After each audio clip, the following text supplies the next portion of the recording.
It's a popular condiment topping off some of the tastiest Puerto Rican dishes. Perfect. We are gonna add the mayo ketchup and a little bit more. On this episode of Let's Craft, we're making mayo ketchup.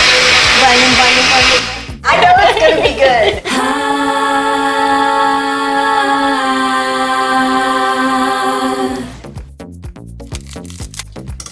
Today I'm teaming up with WNCT's Dalisa Robles.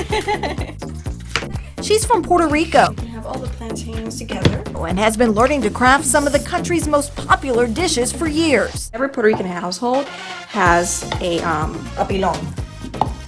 My mom has one, my grandma has one, everyone has one. This includes mofongo, topped with mayo ketchup and a side of shrimp. I learned to do shrimp when I was 5 years old or something. And since that moment on, I fell in love with the shrimp. To make mayo ketchup, this is what you'll need. 6 tablespoons of mayonnaise, 3 tablespoons of ketchup, and a tablespoon of garlic, plus a little vinegar, olive oil, and peppercorn to taste.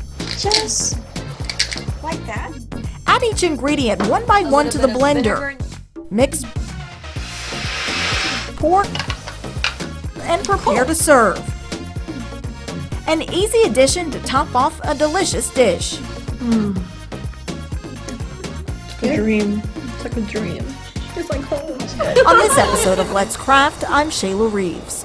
And that's it.